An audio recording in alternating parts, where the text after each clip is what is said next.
मैं सत्य पे बात करता, आप उसको हंगामा ले जाते। हंगामा तो कश्मीरियों ने किया, मैंने पहले कह दिया था इनको मिर्ची लगेगी। जो सच्चाई बात है, सच कड़वा होता है। अब देखते हैं अगले सेशन में इनसे मैं लिस्ट मांगूंगा, एरिया वाइज, नाम, पेरेंटेज, ओरिजिनल एड्रेस और कौन सी जमीन कितनी किसके पास कब्जे में है, कि कौन कब्जा करता है और कौन नहीं खाली करने देता है। तो यहीं से पता लग जाता है कि कब्जादारी कौन है। कब्जादारी की कोई जात नहीं, कोई समुदाय नहीं, कोई उसका खिता नहीं होता। Land grabber is a land grabber, let it be Hindu, Muslim और सिख। 188 कनाल 17 मरले, जबकि मैं मानता हूँ कि 1000 कनाल से ज्यादा है। मेरे पास तो वो स्पॉट है, ये मेरे साथ चले, जेडीए की टीम चले, मीडिया भी साथ चले, सिक्योरिटी भी साथ चले, मुझे कोई दिक्कत नहीं है। मैं नाम लेके बता दूंगा ये कौन है जिसने कब्जा किया है। ये मेरे पास खसरे नंबर है, अगर इन्होंने ज्यादा किया तो मैं खसरे उठाऊंगा। ऐसा नहीं। एक बात मैं बड़ी स्पष्ट कर दूं, 2 मरले 5 मरले वाला कभी लैंड ग्रैबर नहीं होता है, आप समझ सकते हो। लैंड ग्रैबर का हमेशा बड़ा ही काम होता है, लेकिन 2 मरले 5 मरले की आड़ में बड़ा रकबा कब्जा करके उनको बेचना वो गलत है। कोई मिलिटेंसी इफेक्टेड कोई परिवार ऐसा है जो लैंडलेस है और मेरी कॉन्स्टिट्यूंसी में रहता है, मैं आज भी आपको इन मीडिया बता रहा हूँ, मैं पहला बंदा होऊंगा उसको शेल्टर करने के लिए, उसके वहां तक पहुंचूंगा, मैं पहला बंदा होऊंगा।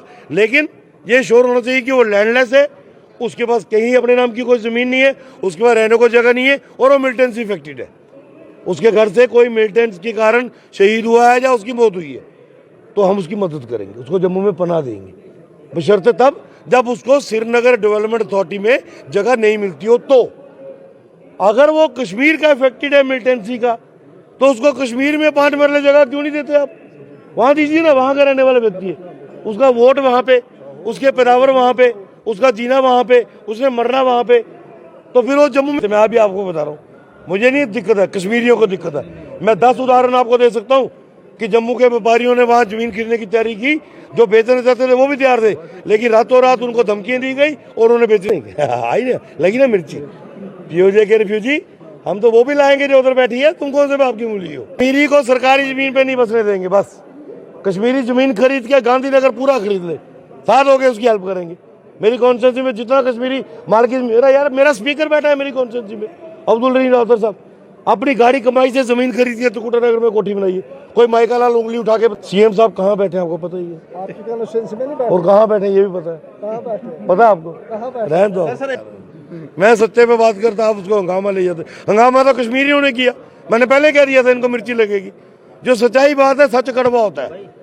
मैंने एक क्वेश्चन रखा, क्वेश्चन का जवाब आया, सप्लीमेंट्री मांगा मैंने इनसे, और मैंने इनसे बोला मुझे लिस्ट भी चाहिए। अब देखते हैं अगले सेशन में इनसे मैं लिस्ट मांगूंगा, एरिया वाइज, नाम, पेरेंटेज, ओरिजिनल एड्रेस और कौन सी जमीन कितनी किसके पास कब्जे में है। आपके सवाल में ही जवाब है कि कौन कब्जा करता है और कौन नहीं खाली करने देता है। तो यहीं से पता लग जाता है कि कब्जादारी कौन है। कब्जादारी की कोई जात नहीं, कोई समुदाय नहीं, कोई उसका खिता नहीं होता। Land grabber is a land grabber, let it be Hindu, Muslim और सिख। 688 कनाल 17 मरले, जबकि मैं मानता हूं कि 1000 कनाल से ज्यादा है। मेरे पास तो वो स्पॉट है, ये मेरे साथ चले, जेडीए की टीम चले, मीडिया भी साथ चले, सिक्योरिटी भी साथ चले, मुझे कोई दिक्कत नहीं है। मैं नाम लेके बता दूंगा ये कौन है जिसने कब्जा किया है।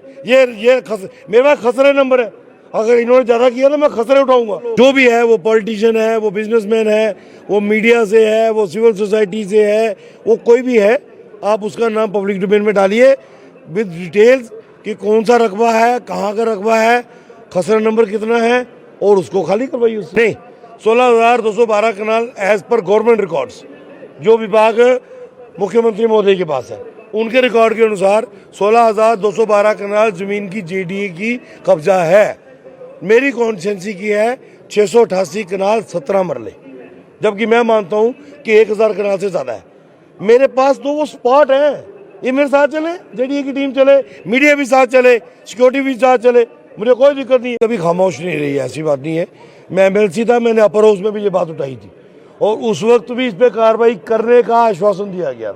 फिर सरकार चली गई, आश्वासन देते रहे बस, और उसके बाद एलजी एडमिनिस्ट्रेशन रही, सत्यपाल मलिक तक मैं पहुंचा, अपने मुर्मू साहब तक मैं पहुंचा इस इशू को लेकर, और अपने मीनू सिन्हा साहब तक भी। उसके बाद कार्रवाई हुई, तकरीबन कोई 148 से 150 कनाल जमीन कब्जा खाली भी हुई है। अब वो किस किस से हुई है, हमने इनको बोला पब्लिक में नाम डालिए ना, आप अखबारों में रोज एक लिस्ट निकालिए कि आज ये 1000 लोगों की हम लिस्ट निकाल रहे हैं, इनका वल्दे भी लिखा है, इनका रेजिडेंस एड्रेस भी लिखा है, खसरा नंबर भी लिखा है, कहाँ किस ज़मीन इनके कब्जे वो भी लिखा है। अगर मेरा आपका नाम होगा तो हम उनसे पूछेंगे नाम कैसे डाला, कौन सी ज़मीन है साबित करो।